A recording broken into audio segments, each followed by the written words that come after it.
Just inside the 18-yard line. Make that the 13-yard line. 23-yard attempt, and the Giants have the early lead. Well, not so early, because that comes on the final second of the first quarter. So indeed, Marino had 3 plays in 15 minutes. The Giants consumed the time, and they have 3. All right, Bob. Billy Joe Tolliver, the young quarterback of the Chargers, had his troubles last week against Cincinnati. Here's the throw back to Sims. Sims throws wide open. Oh, Mark Ingram to the 10. Let's check out of bounds at the 10-yard line. Jarvis Williams finally got to him. Does that excite the fans, and does that give the team confidence? Practice it all week. Now he'll hand off inside to Anderson. He pivots, throws to Sims. No one near Sims now. Crossing receivers, and the defenders completely lose track of him.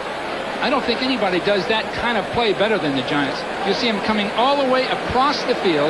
No one really there to defend against it. Everyone just a little confused, a little out of sync.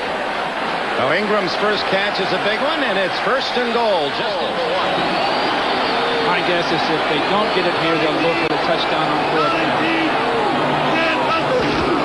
Anderson. Is he in? Yes, touchdown.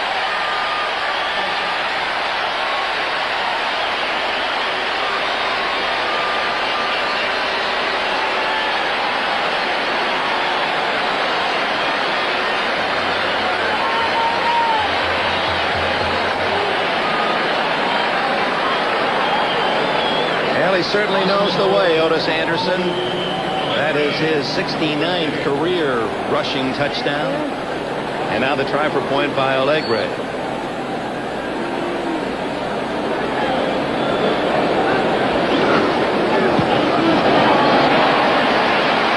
Dominating on the ground, the Giants with 1:57 left in the half.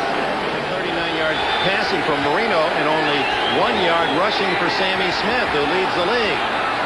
Intercepted. Harry Williams down at the 40-yard line. And the Giants might get more.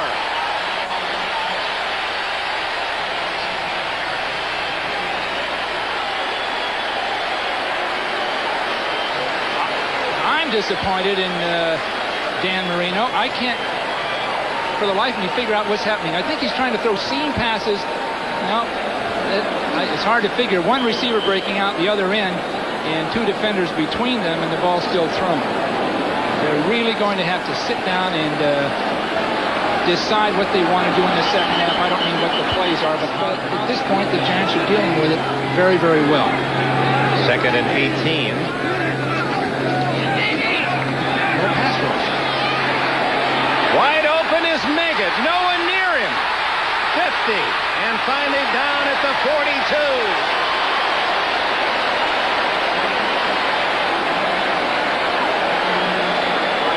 What a big play little man he is. 38 yards.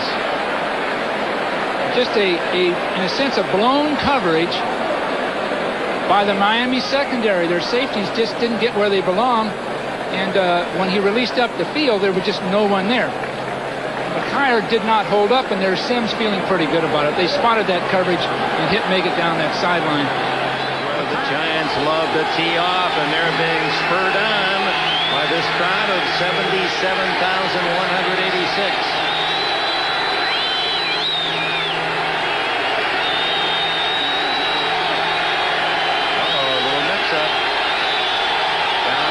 Seconds.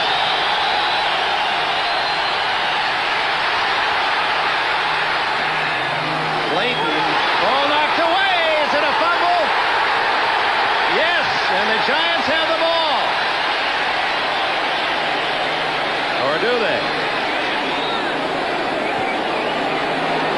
Marino had nowhere to throw that football.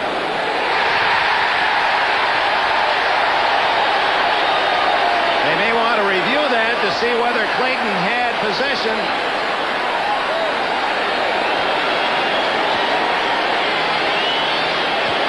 LT pass protecting right there, trying to get there. Now watch him recover, turn and recover, and run back full speed to a receiver right there. Now that's the intuitive part of it.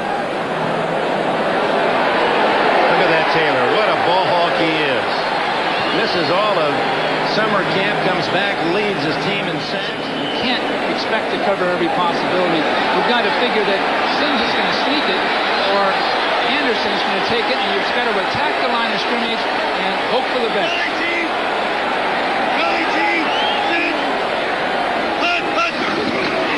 Anderson.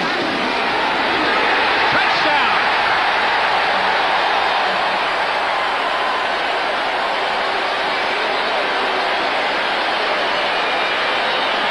They ran it off the weak side of the formation, and Anderson's power got him the last half yard for the score.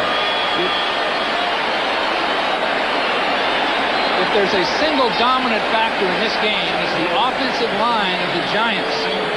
Riesenberg and Moore in that case handled their man beautifully, and that's been the difference, the offensive line. Legray adds the extra point, and the fumble recovery by Taylor at the 10 turns into 7 points for the Giants. You'll see the ball snap and that Giant offensive line get off on the ball. Then Anderson's experience and savvy in slipping between people. John Shula watching from the sidelines, rooting for that rebuild defense. Not enough. Well, Parcells is looking at this, and the difference between the two teams is the physical part of it. In this case, the offensive line throughout the day has done just so many games last year and this into the fourth quarter with a lead and unable to hold it. But boy, you're so right. Anthony Miller is one of the real budding big stars of the NFL. He is terrific. Locked out there in San Diego. A lot of folks back here in the East don't know much about him, but he is the real McCoy. After the holding call, Marino rolling to get room and throwing it downfield. He has a man open, but the throw is shy. Duper sees Guyton lateral. Guyton to Walls. Walls to the 40 and out of bounds at the 26.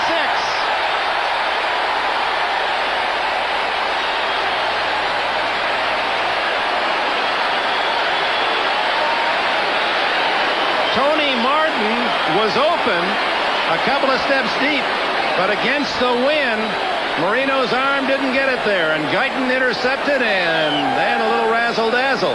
You see him open deep. The ball was just underthrown, and Marino had every reason to be able to throw that, every chance, because he had his feet up underneath him throwing the ball. It just, either the wind caught it or something, but it suddenly began to flutter, fell short, and you see the result.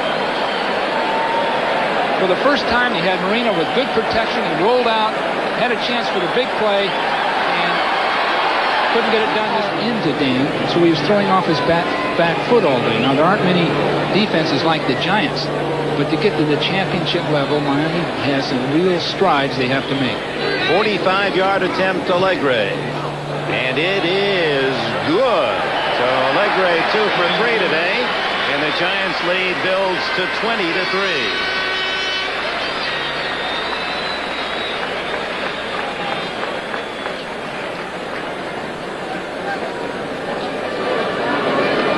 Stojanovic having only one, and he made his 51-yard attempt. Our thanks to our entire NBC team, executive producer Terry O'Neill, our coordinating producer John Ferratzis, Dolphins Giants game directed by John Gonzalez, associate director John McGinnis, production associate Carol Larson, technical director and manager Bill Parinello, all the rest of the men and women who brought you the sights and sounds from Giants Stadium on terrific football day, and especially if you're a Giants fan. And in the booth, our thanks to Elliot Kalb, Mike Alber, Frank Zerkowski,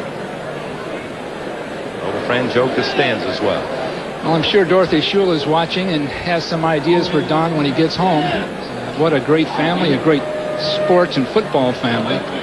And we give her our love. And I'm sure she'll have ideas for this guy, and he'll bring them right back next week.